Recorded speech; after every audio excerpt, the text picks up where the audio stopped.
buenas tardes y bienvenidos a Las Cosas Como Son.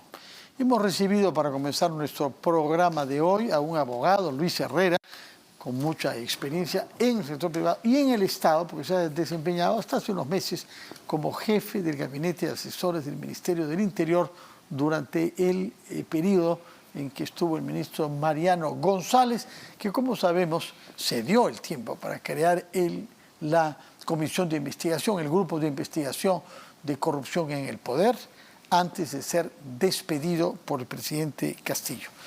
El señor Herrera puede informarnos sobre las cosas que están pasando, sin duda, en el Ministerio del Interior, y entre ellas hay una noticia que choca. En días pasados se supo que había sido retirado del MINSA, Ministerio de Salud, el jefe del Gabinete de Asesores, el señor Juan Carlos Delgado, a quien se atribuye ser la presencia, el hombre de Vladimir Cerrón en el MINSA.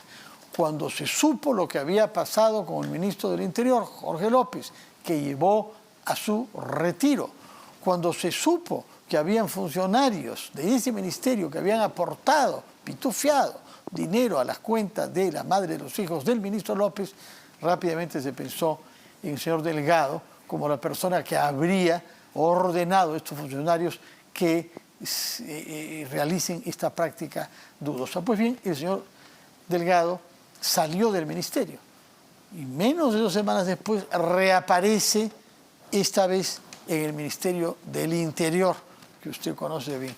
¿Cómo interpreta usted qué está pasando? ¿Cómo podemos explicar que alguien no puede mantenerse en su puesto por aparentes faltas graves y por hallarse implicado en una investigación muy grave a su jefe, y sin embargo pasa a un ministerio donde la austeridad y el rigor deben ser la norma básica, como es el Interior, todos los ministerios, pero el Interior muy particularmente? Abogado Luis Herrera, buenas tardes. ¿Qué tal? Buenas tardes. Bueno, lo explico por el proceso de destrucción que hay actualmente de lo que es la meritocracia dentro de la administración pública, ¿no?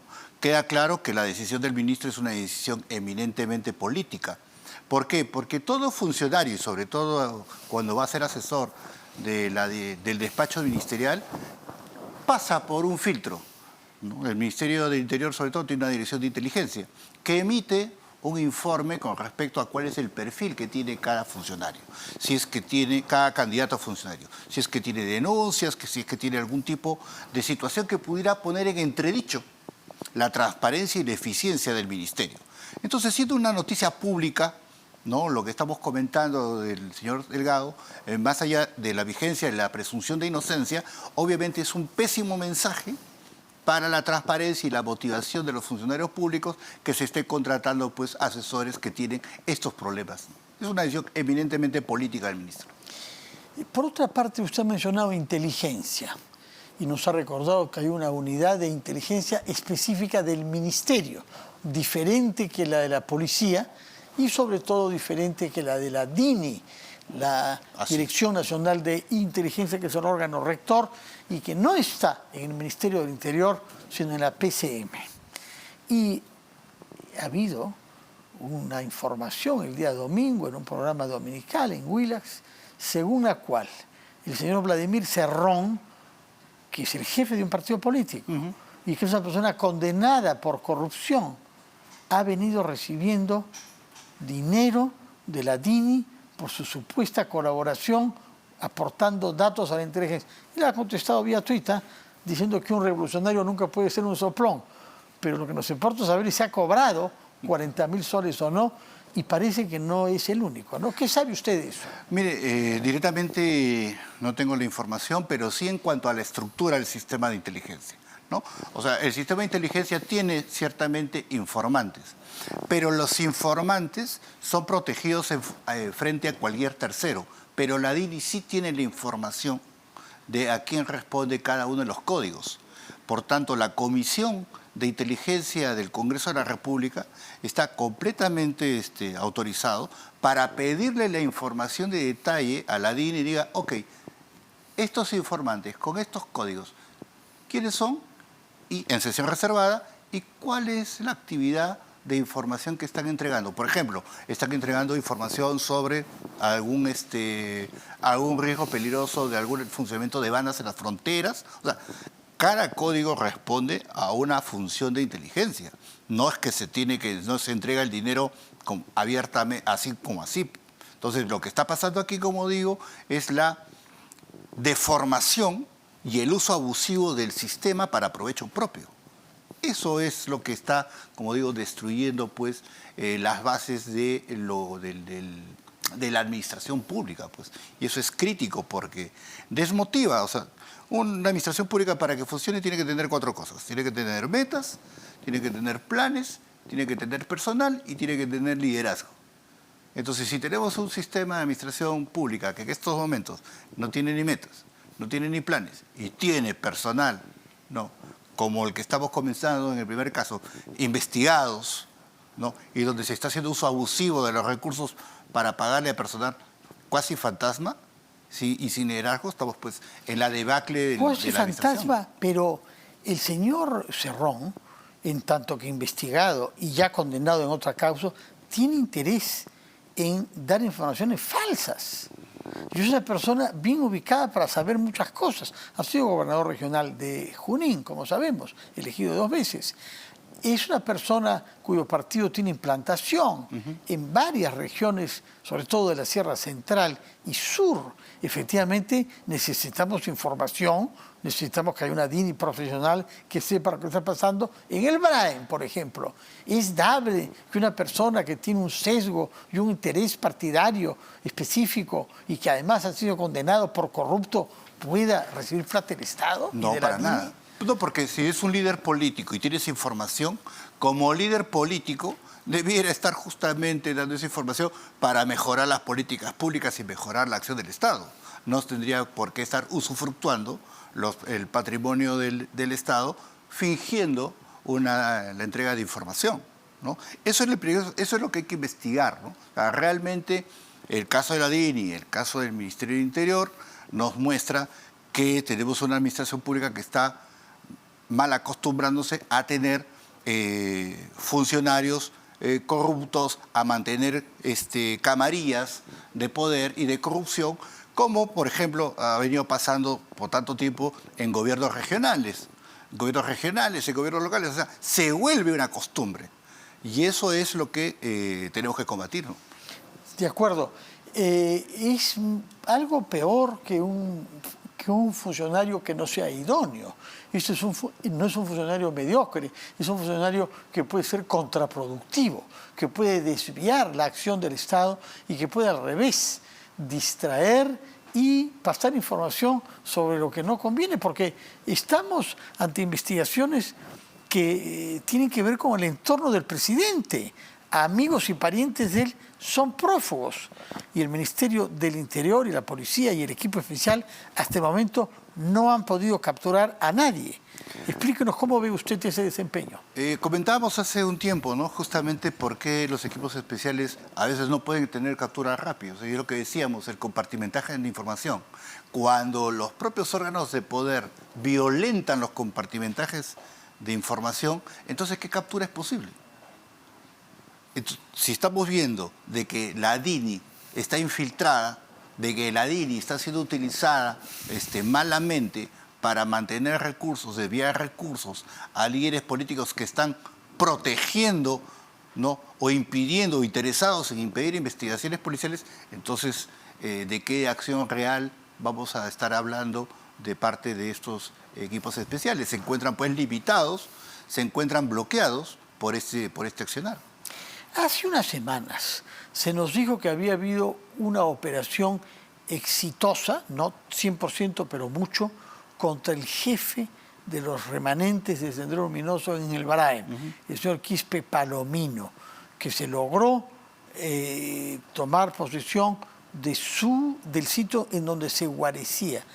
Pero desde entonces no hemos sabido nada más. Se dijo incluso que había sido herido y cayeron algunos documentos de él. ¿Tenemos alguna información sobre eso? Después de la información que salió inicial de la Operación Libertad, no ha vuelto a salir información, pero bueno, quienes sabemos o estamos cerca a este tipo de actividades sabemos que en el caso del Comando Conjunto específicamente, que tiene a su cargo el tema de las operaciones de Braem, la acción es continua. Sin embargo, bueno, las características de la zona, las propias características del tipo de trabajo que realizan estas organizaciones narcoterroristas en la zona hacen pues difíciles las intervenciones, ¿no? Pero estoy seguro que el Comando Conjunto en ese sentido tiene que continuar informando respecto al éxito y a la continuidad de estas acciones. Lo que sí sabemos es que se está cultivando más hectáreas de hojas de coca, más que nunca, me parece, y que tenemos un nuevo frente de penetración de cultivadores de coca a través del río Putumayo desde Colombia. Cuando usted estaba en el ministerio, ¿había una inteligencia que daba seguimiento a esto? No solamente desde que estaba en el ministerio, desde años antes y en gobiernos anteriores que he tenido oportunidad de colaborar, por ejemplo, con Devida, el objetivo del plan, de la Estrategia Nacional de Lucha contra las Drogas, siempre ha sido orientada a reducir el hectareaje de siembra de la hoja de coca y la productividad de estas hectáreas, ¿no? Entonces, siempre se ha mantenido y en los últimos 20 años ha habido una disminución importante. Pero ahora, en el último año y medio, lo que hemos tenido es un cambio en el sentido del discurso de la política pública respecto a la lucha contra las drogas, porque se ha cambiado el discurso al tema de no ir contra la erradicación. ¿Eso qué hace? Eso fortalece, obviamente, a los que defienden el tema de la producción de la hoja de coca y ahí diferenciar a los que la defienden con un sentido, vamos a decir, positivo o legal de quienes la defienden, ¿no? Con un trasfondo de alimentar la cadena del narcotráfico, es bastante difícil, ¿no? Entonces, lo que sí queda claro es que lo que hay es un cambio del planteamiento de la política pública que no está orientada al tema de la destrucción de la hoja de coca. Los indicadores sobre la delincuencia común y la criminalidad organizada. Hay un debate. ¿En qué cifras podemos confiar? Yo recuerdo que el ministro Willy Huerta, en su exposición ante el Congreso, usó cifras producidas por la policía misma, que no son las mismas, mucho más clementes que las de INEI.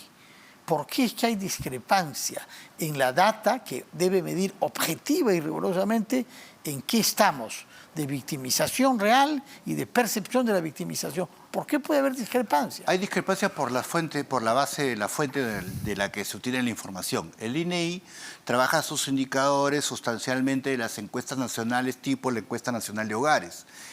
En cambio, la base de datos, las fuentes de información de la policía provienen de lo que son las denuncias recogidas a nivel de las comisarías, ¿no? Entonces son bases distintas de donde se capta la información. Por eso es que los indicadores no son los mismos. Ahora, hay que tener en cuenta que la distorsión, que es un tema de otro estudio respecto a cuántas personas no denuncian el delito, distorsiona en mucho estos indicadores, porque se discute que estamos entre un 40 y un 80% de las personas que sufren un ilícito y no lo denuncian. Y no lo denuncian porque desconfían o de la policía o del sistema de administración de justicia en general, o piensan que les va a salir demasiado caro iniciar un procedimiento para el tema. Entonces, hay esas distorsiones, ¿no? O sea, la data que tiene la policía es data que viene de sus fuentes de acumulación de información, que son pues las comisarías, ¿no? Esta mañana hemos entrevistado en Ampliación de Noticias aquí en RPP a una especialista peruana, pero establecida en Chile, que ha trabajado incluso en el Ministerio del Interior en Chile, Lucía Damert, quien ha escrito un libro contra lo que ella llama el populismo punitivo. Y se orienta sobre todo a desmistificar políticas como la que lleva a cabo el presidente de El Salvador, que es muy popular en este momento en su país, más de 80% de aprobación. Creo que en este momento de toda América Latina es el jefe de Estado con mayor aprobación en su país, Bukele. Díganos una palabra sobre este concepto de populismo punitivo y lo que encarna la figura de Bukele. Bueno, Bukele encarga en este momento la figura de la eficiencia contra la lucha de la delincuencia, ¿no?